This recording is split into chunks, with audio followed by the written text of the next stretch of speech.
പിള്ളേരെ ഇവിടെ കാണാമല്ലോ അല്ലേ?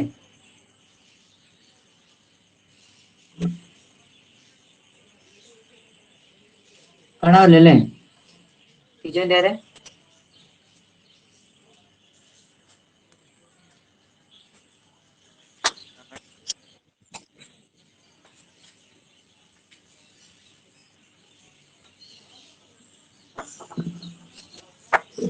അപ്പൊ നമ്മള് ബാക്കി ഭാഗം കൂടെ നോക്കുക.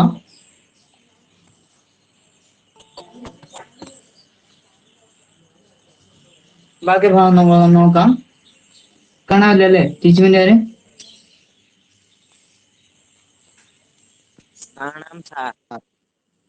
നന്നായിട്ട് കാണാമല്ലോ. ഇപ്പോഴത്തെയാണോ കാണാൻ പറ്റുന്നത്?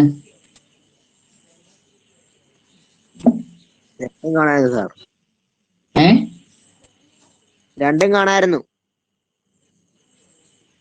ഓക്കെ, സോ നോക്കൂ. ഇപ്പൊ നമ്മളുടെ 5-ാമത്തെ അധ്യായമായ സമ്പത്തും സമൂഹവും അല്ലെങ്കിൽ എന്താണ് society and economy in medieval India എന്ന പാഠഭാഗത്ത് ഇതാണ് നമ്മൾ നോക്കിക്കൊണ്ടിരുന്നത്. നമ്മളിനി അപ്പൊ നമ്മൾ 4 തരം ഫാം ലാൻഡ്സിനെ കുറിച്ച് പറഞ്ഞായിരുന്നു അല്ലേ? ഓർക്കുന്നുണ്ടല്ലോ? എല്ലാരും ഓർക്കുന്നുണ്ടല്ലോ? 4 തരം ഫാം ലാൻഡ്സിനെ കുറിച്ച് നമ്മൾ പറഞ്ഞായിരുന്നു. അപ്പൊ നമ്മൾ ബാക്കി നോക്കാൻ പോവുകയാണ്. handiworks and handicrafts. Let's examine other means the people medieval India adopted for their livelihood. Several industries based on agricultural product developed. For example, product like oil seeds, sugarcane, indigo, and cotton led to the development of small-scale industries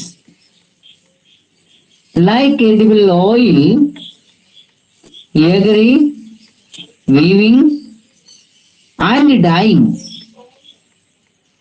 Weaving was the important among them.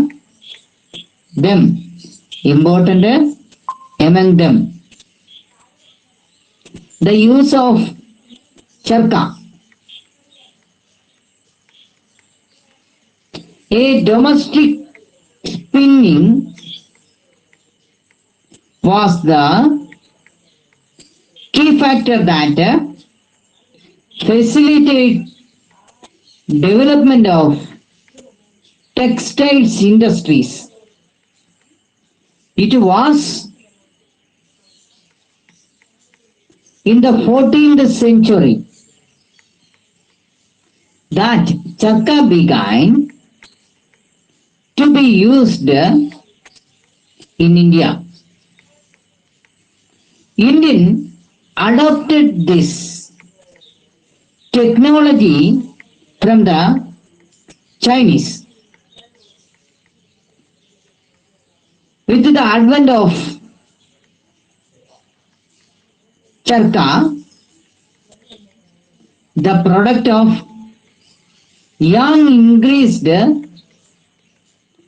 6 times. അതായത് നമ്മൾ ഇനിയും പഠിക്കാൻ പോകുന്നത് കൈത്തൊഴിലും കരകൗശലവുമാണ്. കാർഷിക ഉൽപ്പന്നങ്ങളെ ആശ്രയിച്ച് നിരവധി വ്യവസായങ്ങളാണ് അവിടെ നിലനിന്നിട്ടുണ്ടായിരുന്നത്. ഉദാഹരണം എണ്ണക്കുരുക്കള്, അതേപോലെ തന്നെ കരിമ്പ്, അതേപോലെ തന്നെ നീലം, എണ്ണയാട്ട്, നീലം, ശർക്കര നിർമ്മാണം, തുണിനെയ്ത്ത്, അതുപോലെ തന്നെ ചായം മുക്കല് എന്നീ ചെറുകിട വ്യവസായങ്ങളുടെ ഒക്കെ വളർച്ച ഈ ഒരു സമയത്താണ് ഉണ്ടായെന്നായിട്ട് ചരിത്ര ഗ്രന്ഥങ്ങളിൽ രേഖപ്പെടുത്തി കാണുന്നത്. മനസ്സിലായോ? ഇവര് പ്രധാനപ്പെട്ട ഒന്ന് എന്ന് പറയുന്നത് നെയ്ത്തായിരുന്നു. The important is weaving. This period, medieval period in ചോളന്മാരുടെ ഭരണകാലത്ത് സൗത്ത് ഇന്ത്യയില് ഇത്രയും കാര്യങ്ങളൊക്കെയാണ് ഉണ്ടായിരുന്നത്. അതിൽ ഏറ്റവും ഇമ്പോർട്ടന്റ് വീവിങ് തന്നെയായിരുന്നു. മനസ്സിലായോ?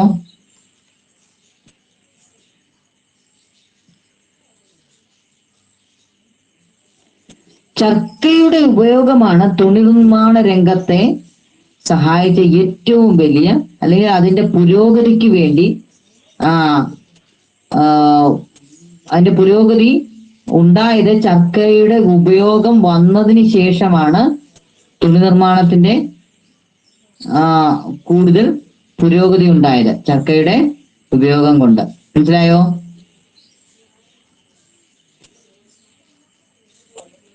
ഏതാണ്ട് ചർക്ക ഇന്ത്യയിൽ ഉപയോഗിക്കാൻ തുടങ്ങിയത് ഏതാണ്ട് 14-ാം നൂറ്റാണ്ടിലാണ്.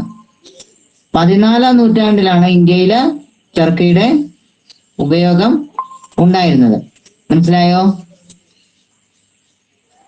ഈ സാങ്കേതിക വിദ്യ ഇന്ത്യയിൽ എത്തിയത് ചൈനയിൽ നിന്നാണ്. ഇന്ത്യയിൽ ഈ സാങ്കേതിക വിദ്യ എത്തിയത്.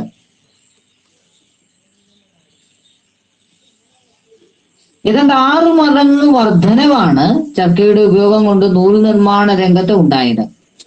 നൂൽ നിർമ്മാണ രംഗത്ത് ഏതാണ്ട് 6 മടങ്ങ് വർധനവയാണ് ചർക്കയുടെ ഉപയോഗം കൊണ്ട് ഉണ്ടായത്. മനസ്സിലായോ? നെയ്ത്തിലും നൂല് ഉണ്ടാക്കുന്നത് മാത്രമല്ല, നെയ്ത്തിലും അക്കാലത്ത് പ്രതീക്ഷിക്കുന്നതിനപ്പുറമുള്ള പുരോഗതിയാണ് ഉണ്ടായത്.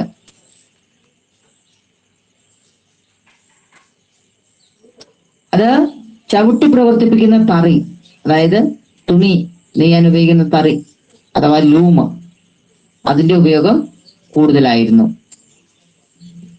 മനസ്സിലായോ? അതിന്റെ ഉപയോഗം വളരെയധികം കൂടുതലായിരുന്നു. Okay,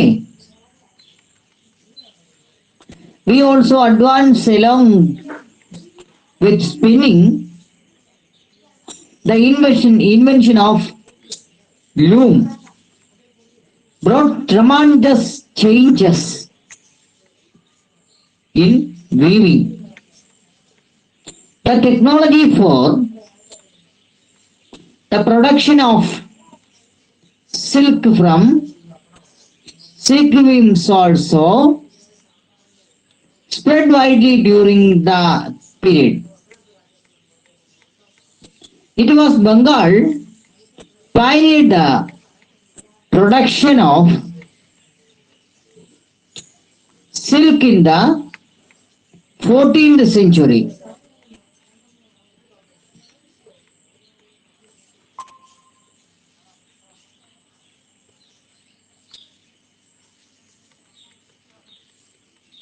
The earliest reference to charka can be found in Futuha I Inilahi in 1380.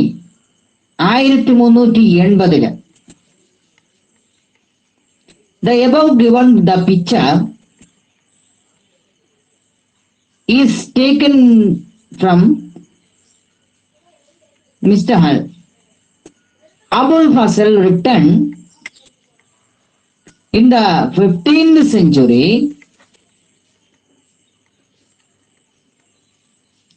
The production of carpet and paper were other major handicrafts prevalent then. there was great demand for Indian capits in the foreign market. അതായത്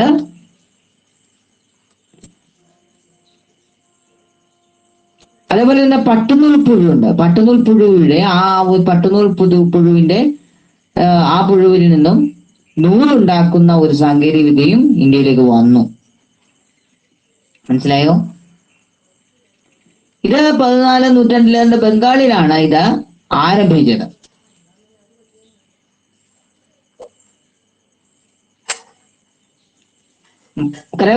കരകൗശല മേഖലയിലെ മറ്റ് പ്രധാനപ്പെട്ട തൊഴിലുകൾ എന്ന് പറയുന്നത് പേപ്പറിന്റെ നിർമ്മാണവും അതുപോലെ തന്നെ പരവതാനികളുടെ നിർമ്മാണവുമാണ്.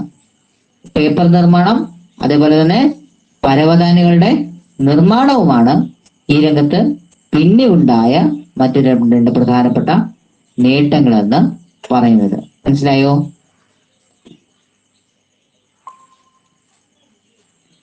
ഇന്ത്യൻ നിർമ്മിത പരവതാനികൾക്ക് വിദേശ കമ്പോളത്തില് ഒത്തിരി മാർക്കറ്റ് ഉണ്ടായിരുന്ന ഒരു കാലഘട്ടമായിരുന്നു അന്നുണ്ടായിരുന്നത്. മനസ്സിലായോ?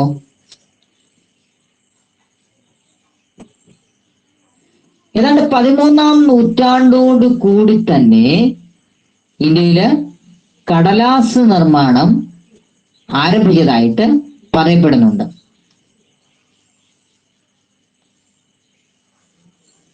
മനസ്സിലായോ? മനസ്സിലായി sir.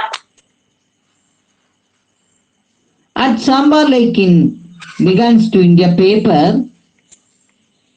to be used in the 13th century. Metallia and mining were other industries that flourished in this period. Those who were engaged metallo mostly produced agricultural tool and war equipments. The production of horse, shoe and iron stirrup made drastic changes in war technology. Copper and gems were mined from the Rajasthan and Golconda respectively. അതായത്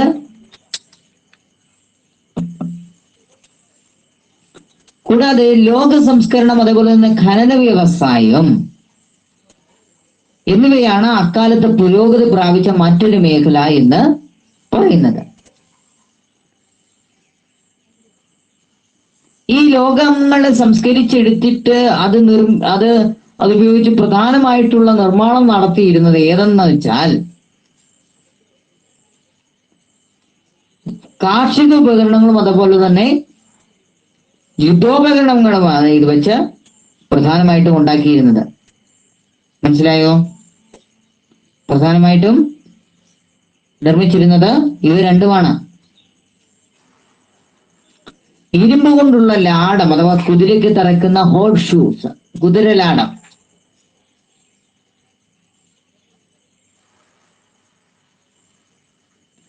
അതേപോലെ തന്നെ സവാരിക്കാർക്ക് കുതിരയുടെ പുറത്തിരിക്കുന്നതിനുള്ള കുതിരയുടെ മുതുകിൽ തൂക്കിയിടുന്ന ഇരിപ്പിടങ്ങള് അല്ലെങ്കിൽ ചവിട്ടുപടികള്, അതേപോലെ iron steer, ഇതെല്ലാം യുദ്ധരംഗത്ത് ഉണ്ടാക്കിയ പ്രധാനപ്പെട്ട മാറ്റങ്ങളാണ്.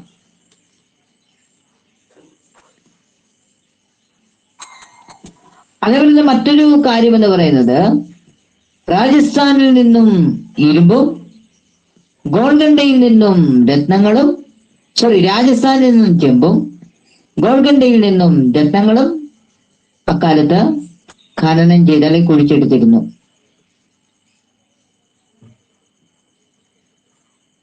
മനസ്സിലായോ?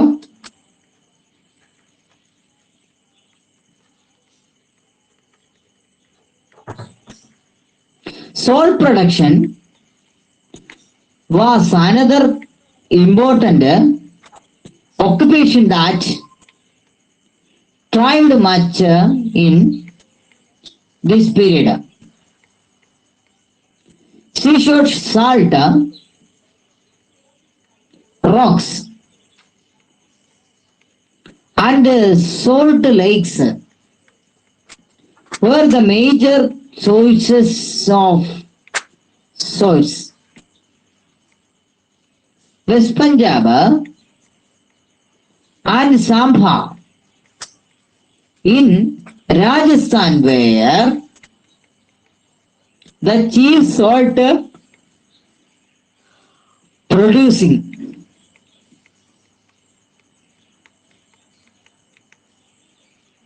അതായത് ഈ സമയത്ത് തന്നെ വികാസം പ്രാപിച്ച മറ്റൊരു മേഖല എന്ന് പറയുന്നത് ഉപ്പ് നിർമ്മാണമായിരുന്നു. കടൽ തീരങ്ങൾ, ഉപ്പ് പാറകള്, ഉപ്പ് തടാകങ്ങള് എന്നിവയെല്ലാം ഉപ്പിന്റെ സ്രോതസ്സായിരുന്നു.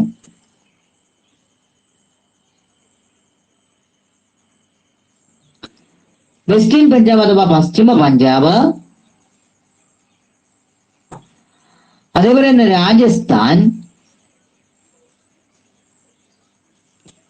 രാജസ്ഥാനിലെ സാമ്പാർ അല്ല സംബാർ എന്നിവയൊക്കെ തന്നെ പ്രധാനപ്പെട്ട കാലത്തെ ഉപ്പ് നിർമ്മാണ കേന്ദ്രങ്ങളായിരുന്നു.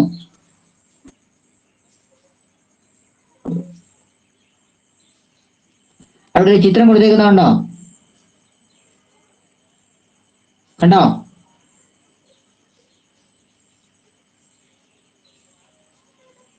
ചേച്ചിമാര് കയറി കണ്ടോ?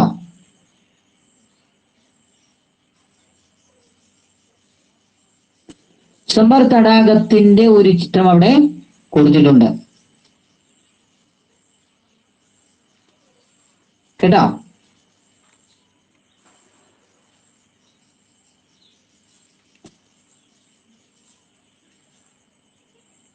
കേൾക്കാൻ പറ്റുന്നില്ല പിള്ളേരെ? സാർ കണ്ടു, കേട്ടു കേൾക്കാം. ആ, അപ്പോൾ ഇത്രയും ഭാഗം മനസ്സിലായല്ലോ.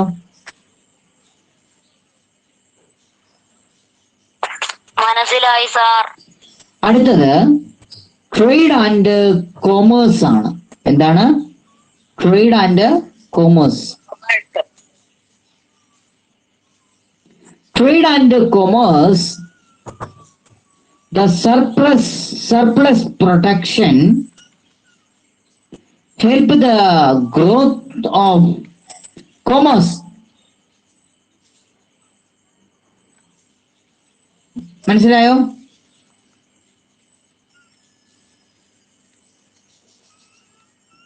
The commercial centers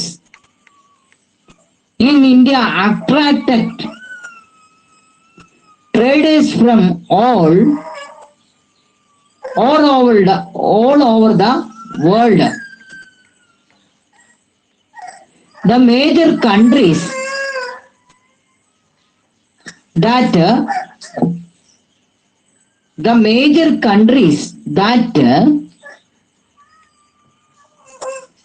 had trade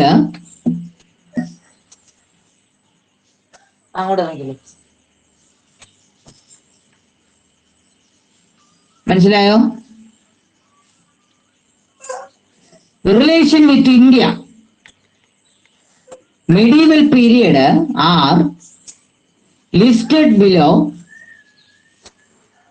Sumatra and Java, Indonesia, Persia, Iran, Holland, England, China, France, മനസ്സിലായോ? അതായത് ഇനി നമ്മൾ നോക്കാൻ പോകുന്നത് കച്ചവടവും വാണിജ്യവുമാണ്. ഉത്പാദന രംഗത്ത് ഉണ്ടാക്കിയ മിച്ചം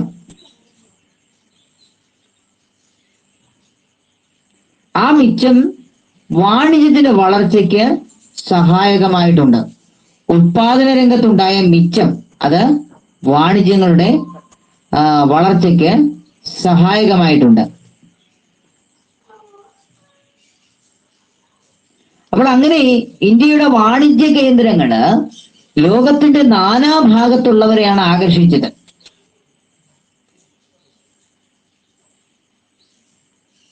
അപ്പോൾ ഈ മധ്യകാലഘട്ടത്തില് ഇന്ത്യയുമായിട്ട് വ്യാപാര ബന്ധത്തിൽ ഏർപ്പെട്ടിരുന്ന പ്രധാനപ്പെട്ട രാജ്യങ്ങൾ ഒരു ലിസ്റ്റ് ഔട്ടായിട്ട് അവിടെ കൊടുത്തിട്ടുണ്ട്. നോക്കൂ, സുമാത്രയുണ്ട്, ജാവയുണ്ട്, ഇന്തോനേഷ്യ, ഇവ മൂന്നും ദ്വീപ് സമൂഹങ്ങളാണ്. അതുപോലെ തന്നെ Persia, Iran, Holland, England, China, Portugal, France. മനസ്സിലായോ?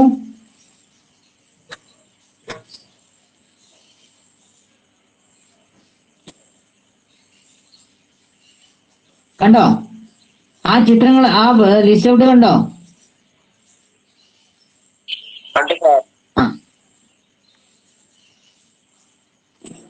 അപ്പോൾ അത്രയും ഭാവം മനസ്സിലായല്ലോ?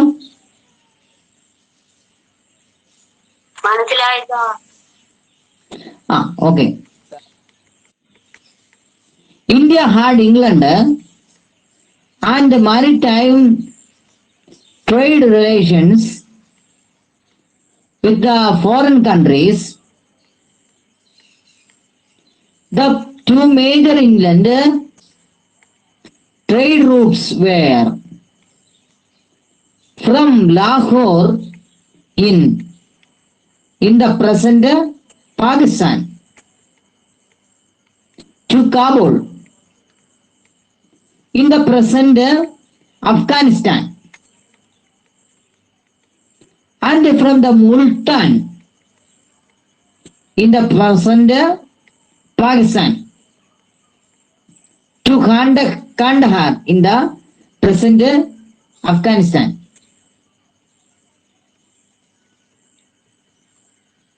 The maritime trade was also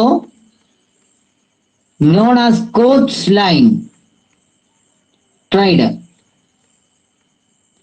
Cambe, Broch, Surat, Goa, Nagapattanam, Masulipattanam, Kozhikode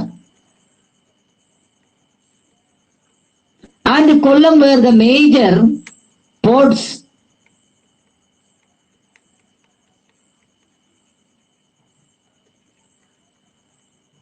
അതായത് നമ്മൾ ഇനി നോക്കാൻ പോകുന്നത്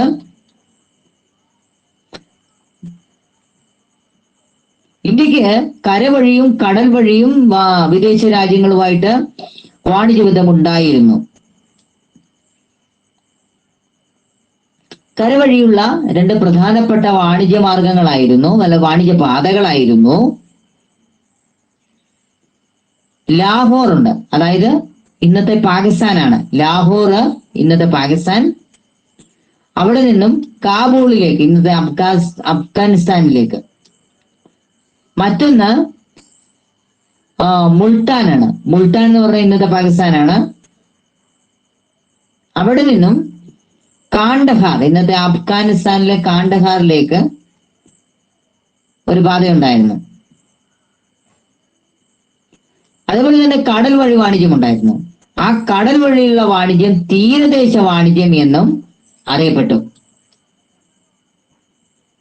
ക്യാമ്പെ, ബ്രോച്ച്, സൂരറ്റ്, ഗോവ, മസൂലിപട്ടണം, നാഗപട്ടണം, കോഴിക്കോട്, കൊല്ലം എന്നിവയായിരുന്നു ആ പ്രധാനപ്പെട്ട തുറമുഖങ്ങൾ. മനസ്സിലായോ?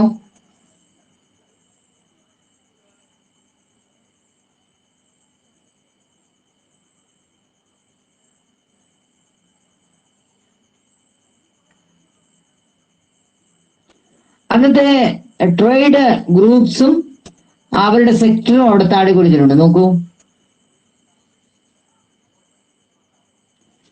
ഈ ട്രേഡ് ഗ്രൂപ്പ്സ് രണ്ട് ഗ്രൂപ്പ്സ് ആയിരുന്നു. ഒന്ന് മാർവാടികള്, അവര് ഗുജറാത്തികളാണ്. മാർവാഡീസ്, വേർ ഗുജറാത്തീസ്. അവര് ഏർപ്പെട്ട കച്ചവട മേഖല എന്ന് പറയുന്നത് കോസ്റ്റൽ കൊമേഴ്സ് ആണ്, തീരദേശ വാണിജ്യമാണ്. രണ്ടാമത്തെ വിഭാഗം എന്ന് പറയുന്നത് മുൾട്ടാൻസ് ആണ്, മുൾട്ടാനികളാണ്. അവര് നമ്മളുടെ കര വഴിയുള്ള വാണിജ്യമാണ്. അതായത് കരവഴിയുള്ള വാണിജ്യമാണ് മുൾട്ടാനികൾ നടത്തിക്കൊണ്ടിരുന്നത്.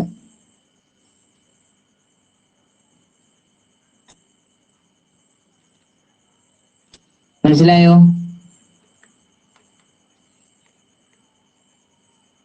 Mark the major medieval ports in the map of India and identify that states. മാപ്പിൽ നിന്ന് ഈ പ്രധാനപ്പെട്ട തുറമുഖങ്ങൾ എവിടൊക്കെയാണ് കണ്ടെത്താനാണ് പറയുന്നത്. Where are situated now. The major trades groups and the domains of their influence are given below.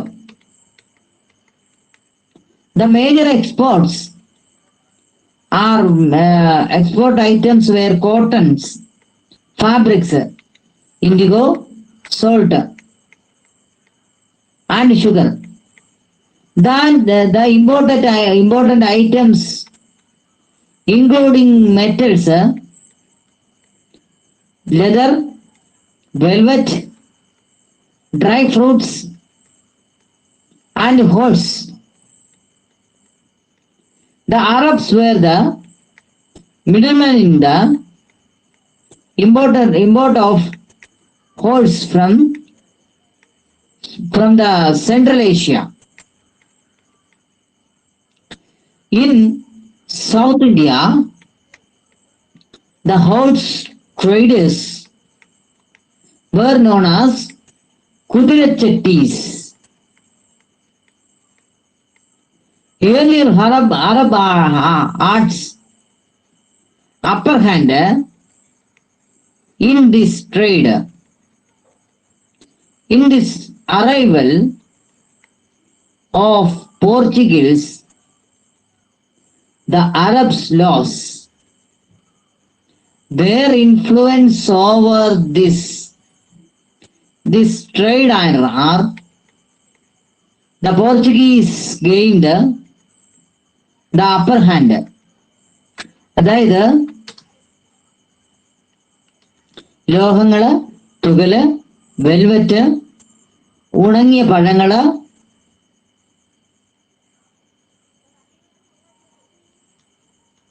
കുതിരകൾ എന്നിവയായിരുന്നു പ്രധാന ഇറക്കുമതികള്. ഇന്ത്യയിലേക്ക് കുതിരകളെ ഇറക്കുമതി ചെയ്തത് അറബികളാണ്. അവര് മധ്യേഷ്യ വഴിയാണ് ഇന്ത്യയിലെ കുതിരകളെ ഇറക്കുമതി ചെയ്തത്. കുതിരക്കച്ചവടത്തിൽ ഏർപ്പെട്ടിരുന്ന, കുതിരകളെ വ്യാപാരം ചെയ്തിരുന്നവര് ദക്ഷിണേന്ത്യയില് കുതിരച്ചെട്ടികൾ എന്ന പേരിലാണ് അറിയപ്പെട്ടിരുന്നത്. ദക്ഷിണേന്ത്യയിൽ കുതിരക്കച്ചവടം കുതിരക്കച്ചവടം നടത്തുന്ന ആളുകളെ വിളിച്ചിരുന്ന പേരാണ് കുതിരച്ചെട്ടികൾ എന്ന് ആണ് ദക്ഷിണേന്ത്യയിൽ കുതിരക്കച്ചവടം നടത്തിയിരുന്ന ആളുകളെ വിളിക്കുന്ന പേര്. മനസ്സിലായോ? ആദ്യകാലത്ത് ഈ കച്ചവടത്തിലെ പ്രധാനികൾ എന്ന് പറയുന്നത് അറബികളായിരുന്നു.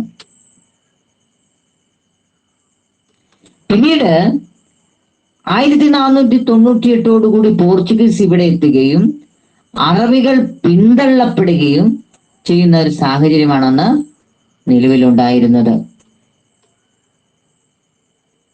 അങ്ങനെ അവർക്ക് ലഭിച്ചിരുന്ന ആസ്ഥാനം, അറബികൾക്ക് ലഭിച്ചിരുന്ന ആസ്ഥാനം പോർച്ചുഗീസുകാര് കൈയടക്കുകയാണ് ഉണ്ടായത്.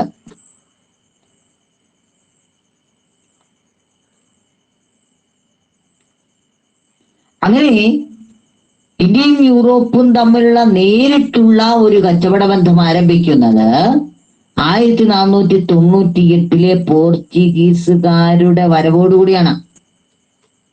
മനസ്സിലായോ? സമയം എത്രയായി? 9:53 സാർ. ഓക്കെ. 9:54. എടാ 1 മിനിറ്റ് കൂട്ടി എന്തിനാ പറയുന്നേ? ചുമ്മാ സാർ 9:53 ആയതേ ഉള്ളൂ. 54 സാർ എന്റെ ഫോണിൽ. എന്റെ ഫോണിൽ 53 ആയിട്ടേ ഉള്ളൂ. ശ്രദ്ധിക്കാൻ, the direct trades between India and Europe and began with the arrival of Vasco da Gama at Calicut in 1498.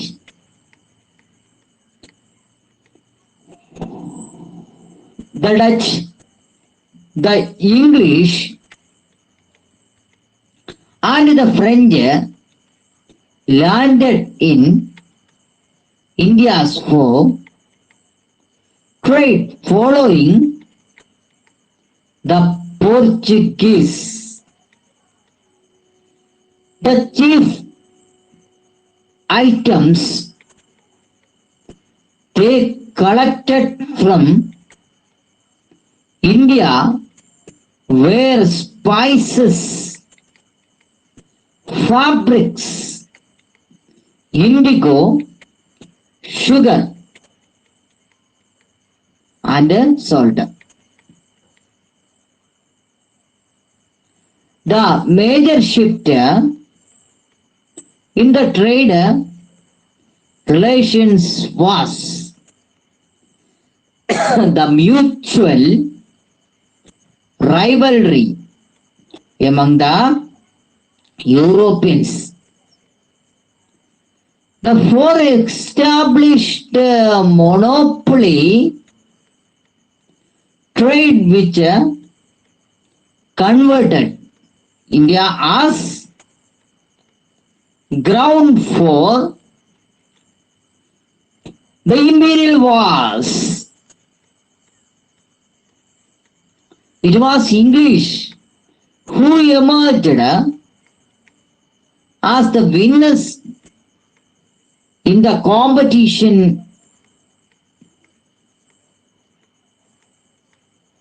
Rulers adopted the several measures. The progress of trade. Let's see some of them.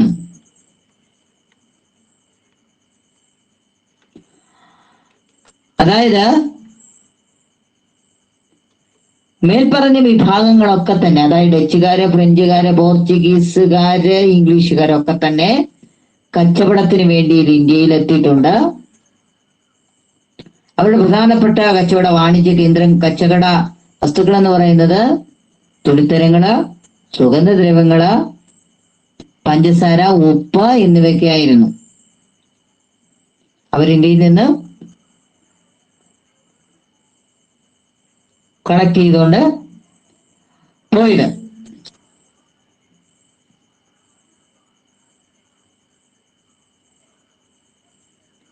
മുൻകാല വ്യാപാരത്തിൽ നിന്നും ഈ സമയത്ത് വിഭിന്നമായിട്ടുള്ള ഒരു കാര്യം എന്ന് പറയുന്നത്, യൂറോപ്യന്മാരുമായിട്ട് നേരിട്ട് കച്ചവട ബന്ധം ഉണ്ടായപ്പോഴേക്കും അവരെ ഇന്ത്യയിലെ കച്ചവട കുത്തക ഉണ്ടാക്കുന്നതിനായിട്ട് പരസ്പരം അങ്ങോട്ട് മത്സരിക്കാൻ അങ്ങോട്ട് തുടങ്ങി.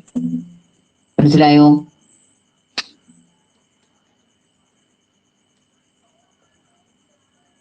അങ്ങനെ അവരുടെ ഈ പരസ്പര മത്സരം ഇന്ത്യയിൽ അവരുടെ സാമ്രാജ്യത്വ മത്സരങ്ങൾ ഇന്ത്യയിൽ ഒരു വേദിയാക്കി അവര് മാറ്റി. അങ്ങനെ ഇവർ പരസ്പരം കലഹിക്കുകയും തമ്മിലടിക്കുകയും ഒക്കെ ചെയ്തെങ്കിലും ഇതിന്റെ ആത്യന്തിക വിജയം എന്ന് പറയുന്നത് ബ്രിട്ടീഷുകാർക്കായിരുന്നു.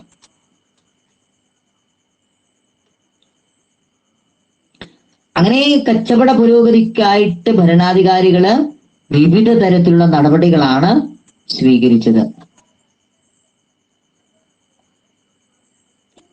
അവയിൽ ചിലത് നമുക്ക് നോക്കാം.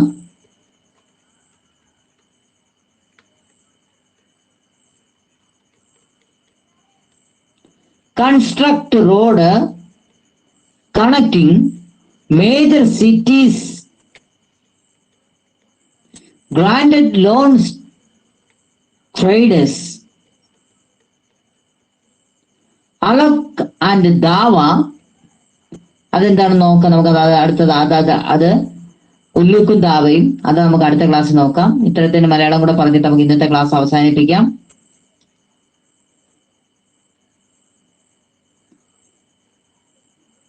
പ്രധാന നഗരങ്ങളെ ബന്ധിപ്പിച്ചുകൊണ്ട് റോഡുകൾ നിർമ്മിച്ചു. പ്രധാനപ്പെട്ട നഗരങ്ങളെ ബന്ധിപ്പിച്ചുകൊണ്ട് റോഡുകൾ നിർമ്മിച്ചു. അതേപോലെ തന്നെ കച്ചവടക്കാർക്ക് വായ്പ നൽകി. പ്രധാന നഗരങ്ങളെ ബന്ധിപ്പിച്ചുകൊണ്ട് റോഡുകൾ നിർമ്മിക്കുന്നു, കച്ചവടക്കാർക്ക് വായ്പകൾ നൽകുന്നു. അതേപോലെ തന്നെ 3 വിശ്രമ കേന്ദ്രങ്ങൾ, അതിന് പറയുന്ന പേരാണ് സരായിസ് അഥവാ സരായികൾ.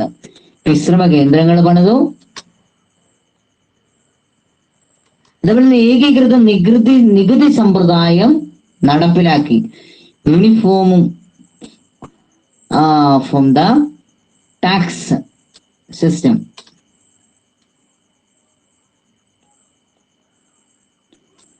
അതേപോലെ തന്നെ തപാല് അതും വളരെ എഫക്റ്റീവ് ആക്കി മുന്നോട്ട് കൊണ്ടുപോയി.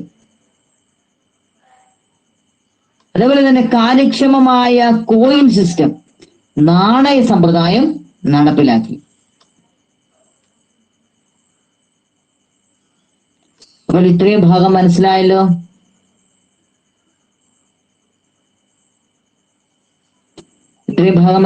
എല്ലാവർക്കും? ഓക്കെ. അപ്പോൾ ഇന്നത്തെ ക്ലാസ് നമ്മൾ തൽക്കാലം അവസാനിപ്പിക്കുകയാണ്. പോകാൻ വരട്ടെ, നിങ്ങൾ പോകാൻ വരട്ടെ. ടീച്ച്മെന്റുകാര്